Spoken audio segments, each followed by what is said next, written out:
What's up, guys, and welcome to another episode of We Are the Bonsai Supply. I am Jerome, and today we are going to do something a little special. I've gotten a lot of requests from our viewers to show the updates of the trees that I've worked on in the past, so I thought what better time to do it than today, since it is the holidays, right? So I would like to wish all of you, first of all, happy holidays, and I hope you guys had a Merry Christmas. So the first tree that I'm going to talk about is this one, which is of course one of my favorites. This is the Vitex Windswept that I worked on in 2 videos now. So the first video that I did on this tree was for the dead wood. I showed how to apply lime sulfur and how to preserve the dead wood. And then the second video that I did is I turned it from a regular tree into a windswept tree. Now, what has happened here in the meantime, since I did the initial styling, I defoliated it a second time, which was just very recently. I removed all of the old wire and I reapplied new wire. The pot right here cracked in half, so I tried a Japanese technique where you glue a pot back together by using actual gold. I just used liquid gold. And I used marine grade epoxy, and I just glued it back together and it looks really cool. And so this is my windswept design.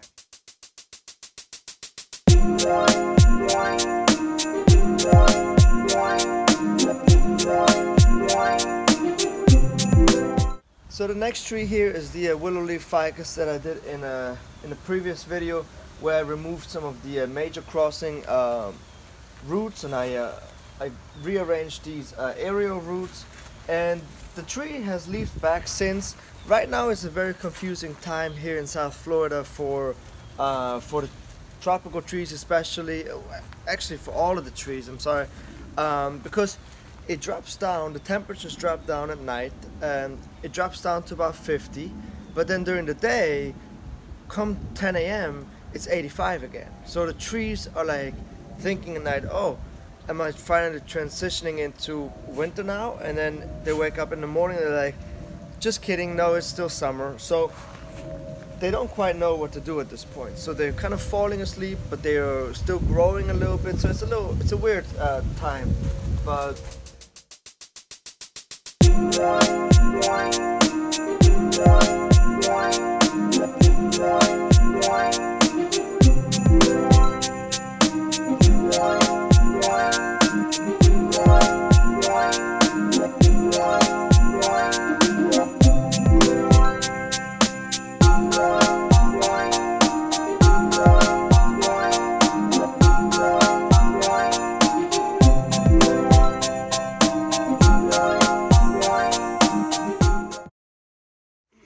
next up is this desert rose, and the reason why it doesn't look so great right now on top is because I stopped watering it a couple of weeks ago, and it's starting to fall asleep. So all of the leaves are starting to turn yellow, and then they're starting to fall off. So the reason why I put this one to sleep is because it flowered and then it stopped flowering, and that's when I let it go to sleep. So you don't want to have the desert rose go to sleep while it's still flowering. So that's why I waited until it was finished flowering and then I put it to sleep. And all I did, I just stopped watering, and now I water this guy about once a month, just a little bit. I don't water it all the way through, so that the tree can get a nice rest for the upcoming growing season then. I did order a new pot for it, so you will probably see me make a video of how I'm going to repot this guy into its new home. But for right now, I'm just letting it go to sleep, and then I will start to work on it again, and I will start to water it again come spring. So probably like March, I'm going to start to water once a week, and then once the temperatures start to stay steady above 70 at night, that's when I'm going to go every 3 days, and then it's going to start to grow actively, and then I'm going to go back to watering every single day. Okay?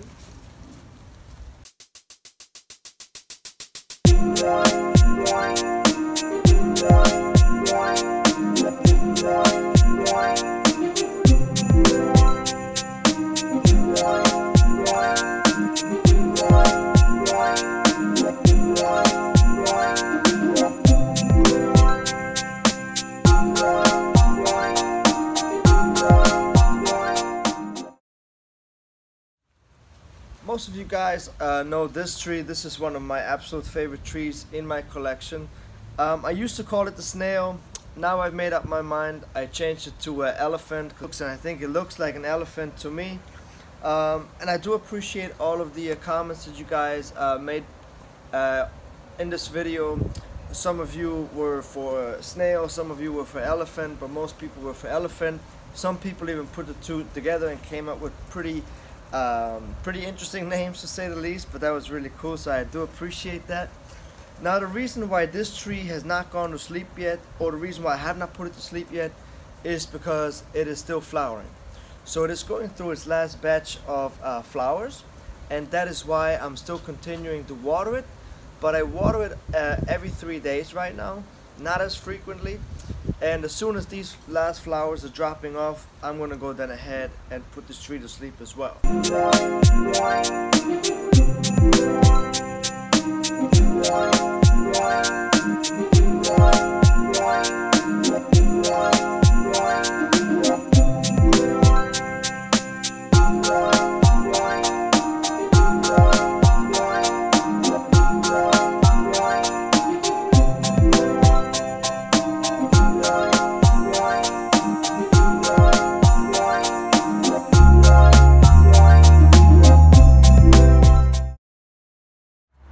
So this is another one of those candidate trees that thinks it is spring again.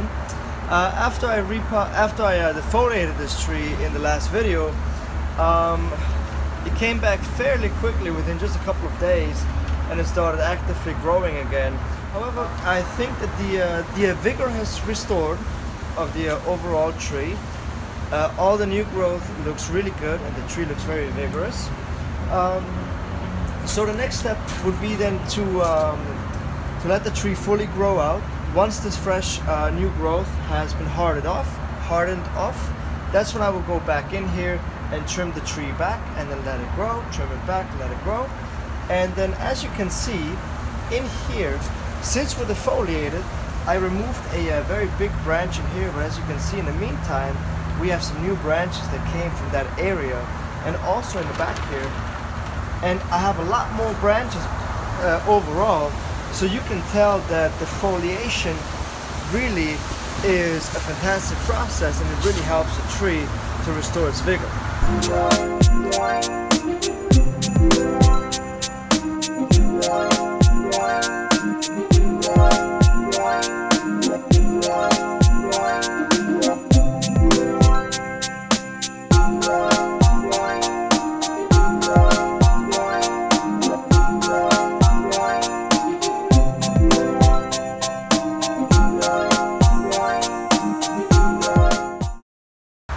So this tree has really recovered well.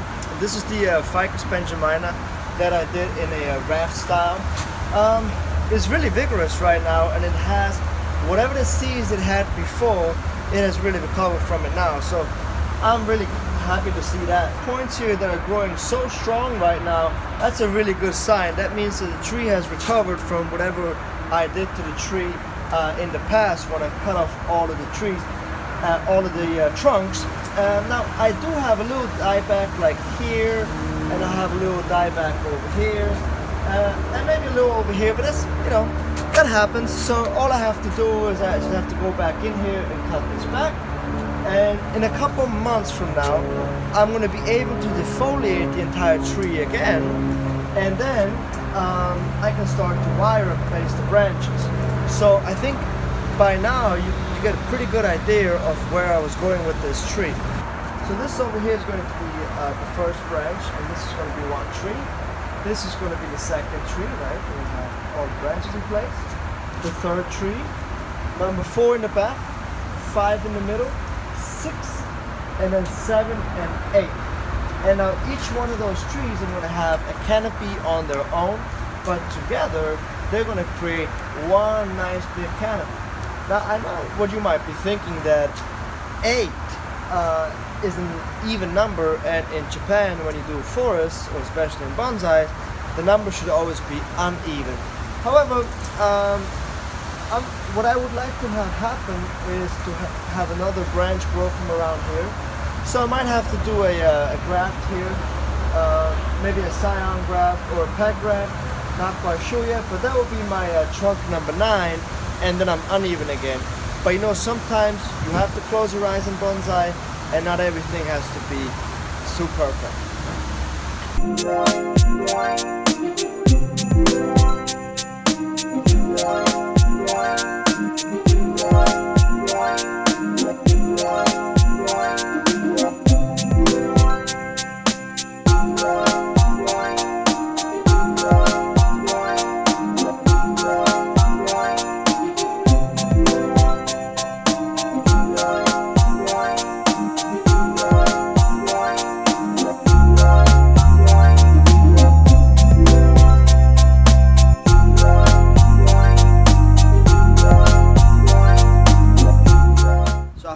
Enjoyed the little update video of all of the trees that we worked on. I hope you guys, you know, have a happy holiday. I hope you guys are going to transition into the New Year's as well, and I'll catch you guys next year. Ho, ho, ho, ho.